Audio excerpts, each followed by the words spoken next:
আমার মনে হয় আমাদের সমাজও পরিবর্তন হচ্ছে, ডিভোর্স নর্মালাইজড হয়েছে, লিভ টুগেদারও নর্মালাইজ হচ্ছে এবং হবে ইনশাআল্লাহ। তার মানে বিয়ের আগে আমাদেরকে টেস্ট করতে হবে। তুমি কেমন পারফরমেন্স করো, তুমি কতক্ষণ নিতে পারো, তুমি কতক্ষণ দিতে পারো, তোমার সাইজ কিরকম, সবকিছু মিলে A to Z সম্পর্কে আমাদের ধারণা থাকতে হবে, এটার এক্সপিরিয়েন্স থাকতে হবে, তার পারফরমেন্স সম্পর্কে আমার ফুল সার্টিফিকেট আমার কাছে থাকতে হবে, দুজনের কাছে থাকতে হবে।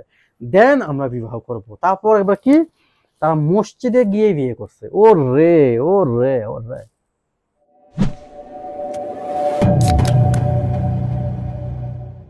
হাই হ্যালো, আপনাকে স্বাগতম আমাকে দেখতে এবং কি শুনতে ভিডিওটিতে ক্লিক করার জন্য।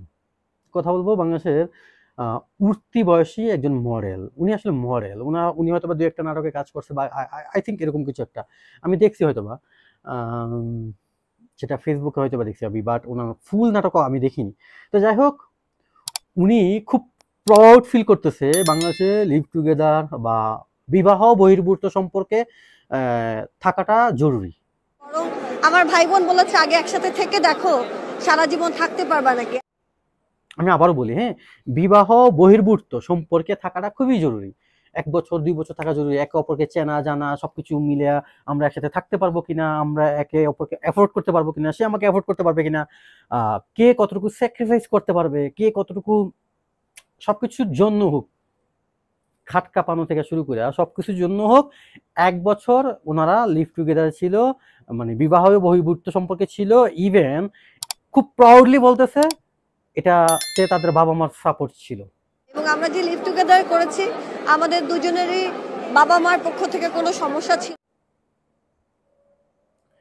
আই থিঙ্ক এই দুইটার বাবা মা কিভাবে জন্ম দিয়েছে ব্যাপারটা আমি একটু এক্সপ্লেন করি। হ্যাঁ, আমি তো আর জানি না, তবে গেস করতেছি। ওই দিন না ওর বাবা মারা খুব উত্তেজনায় ছিল, খুবই উত্তেজনায় ছিল, চরম ওয়েদার, মেবি খুব বৃষ্টি হচ্ছিল, মানে ওয়েদার ডিমান্ড থাকে না এখনকার ইয়ং মেয়েরা, ছেলেরা তো এইগুলোই ফেসবুকে পোস্ট দেয়, হ্যাঁ, যে না ও আজকের ওয়েদার খাট কাঁপানো ওয়েদার। ওই মুডে ছিল, ওই ভাবে ছিল, যার কারণে প্রোটেকশন নেয় নাই, মানে হেলমেট পরে নাই, হেলমেট এই দুইটার পয়দা হয়েছে। আর ওর বাবা মা এগুলাকে সাপোর্ট দিচ্ছে বা প্রমোট, তারা খুব প্রাউডলি বলতেছে। আমি শিওর এই মায়ের বাপে আছে না, এই যে মেয়েটার, এই মেয়ের বাপে আরো বড় লুচ্চা।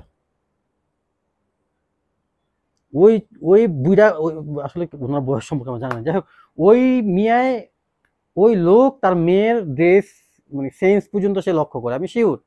আর মেয়েও বাপের সামনে অন্য ছাড়া যায় গেম নেমন, এই টাইপ ফ্যামিলি থেকে এরা বেরিয়ে আসছে। কি সুন্দর তারা প্রকাশ্যে এগুলো বলতেছে। একটা মুসলিম কান্ট্রিতে আমরা সবাই মুসলিম, আমরা সমাজে পরিবার পরিজন নিয়ে থাকি, আকাম কুকাম সবাই করে, আমরা যে সাধুতা না। বাট তারা বিবাহ বহির্ভূত সম্পর্কে এভাবে প্রমোট করতেছে, সাপোর্ট দিচ্ছে। তাদের কাছ থেকে দেখে আমাদের ছোট ভাই বোন বা ইয়ং জেনারেশনটা আসলে কি শিখবে, তারা এখান থেকে মেসেজটা আসলে কি পাচ্ছে সেটা দেখা বিষয়। এই দুইটার কাছ থেকে মেসেজটা কি পাচ্ছে তারা, তার মানে বিয়ের আগে আমাদেরকে টেস্ট করতে হবে। তুমি কেমন পারফরমেন্স করো, তুমি কতক্ষণ নিতে পারো, তুমি কতক্ষণ দিতে পারো, তোমার সাইজ কিরকম, সবকিছু মিলে A to Z সম্পর্কে আমাদের ধারণা থাকতে হবে, এটার এক্সপিরিয়েন্স থাকতে হবে, তার পারফরমেন্স সম্পর্কে আমার ফুল সার্টিফিকেট আমার কাছে থাকতে হবে, দুজনের কাছে থাকতে হবে। দেন আমরা বিবাহ করব। তারপর এবার কি, তারা মসজিদে গিয়ে বিয়ে করছে। ও রে ও রে ও রে। এগুলো আসে থেকে আসলে ওবায়দুল কাদেরের মতো বলতে হয়, কাউয়া কাদেরের মতো বলতে হয়। আর এরা কারা, থেকে আসে এরা? মুসলিম প্রধান একটা দেশে তারা এটাকে প্রমোট করতেছে, অথচ আমরা চুপ, আমরা আমরা কেউ কিছু বলতেছি না। ওই মেহজাবিন কি তনুর ইয়ার উপরে পোস্টার লাগিয়ে দিছে, এটা নিয়ে আমরা কথা বলতেছি, এটা নিয়ে আমরা খুব বিরক্ত দেখাচ্ছি। তারপর কি আরো অনেক কিছুতেই,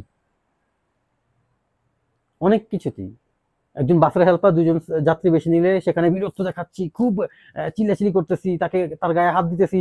রিক্সাওয়ালা মামা 5 থেকে 10 টাকা বেশি চাইলে তার গায়ে হাত তুলতেছি, অথচ এগুলো নিয়ে আমাদের কোনো খবরই নেই।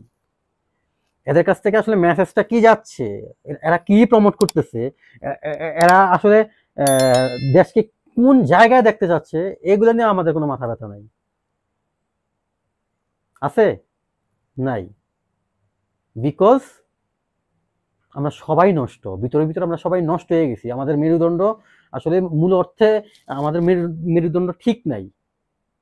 প্রত্যেকটা মানুষ সমস্যায় জর্জরিত, প্রত্যেকটা মানুষ যে যে জায়গা থেকে পারতেছে, যে তার জায়গা থেকে দুর্নীতি অনিয়মের সাথে একবারে মিশে গেছে, যার কারণে তারা কেউ কিছু বলতে পারতেছে না। তুমি আমারটা বলবো, আমি তোমারটা বলবো, ব্যাপারটা এখন এরকম হয়ে দাঁড়াইছে।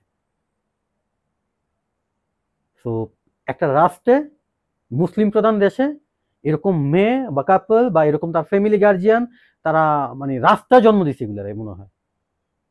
হাসপাতালে নেওয়ার সুযোগ পায় না, রাস্তায় হয়ে গেছে, রাস্তায় বের হয়ে গেছে, বলতে বাধ্য হচ্ছি। যার কারণে তারা এই দেশটাকে এরকম ভাবে চাচ্ছে। আপনি জাস্ট আপনার জায়গা থেকে একজন মুসলিম হিসেবে চিন্তা করুন। আমরা সবাই তো পাপ করি, এমন কেউ নেই যে পাপ করে না। তারপরেও বিবাহ বহির্ভূত সম্পর্কটাকে সে প্রমোট করতেছে। বিয়ের আগে 1 বছর জানাশোনা দরকার, লিভ টুগেদার থাকা দরকার, একসাথে থাইকা সবকিছু করে টরে বাচ্চা না নিলে হয়েছে খালি, তারপর বিয়ে করবো, সমস্যা কি? আগে আমার সার্টিফিকেট থাকতে হবে, আসতে হবে। সে আমাকে কতক্ষণ রাগাইতে পারে, কিচ্ছু বলার নাই। ভিডিওগুলো অনেকেই দেখে, আমি চাইলে অনেক কিছু বলতে পারি না, বাট আমার বলতে ইচ্ছা করে। আমি অন্যান্য ইউটিউবাররা যেভাবে বলে বা কন্টেন্ট ক্রিয়েটররা, আমারও বলতে ইচ্ছা করে, বাট পারি না। ভিডিওটা বেশি বড় করবো না। এগুলো প্রমোট করতেছে, করুক, আপনি আমি দেখি, চুপ থাকি, আঙ্গুল চুষি। By, tata. ও হ্যাঁ, ভিডিও ভালো লাগলে লাইক করতে পারেন, শেয়ার করতে পারেন, আপনার মতামত কমেন্ট বক্সে কমেন্ট করতে পারেন। আপনি যদি আমার চ্যানেল নতুন হয়ে থাকেন, চ্যানেলটা সাবস্ক্রাইব করতে পারেন।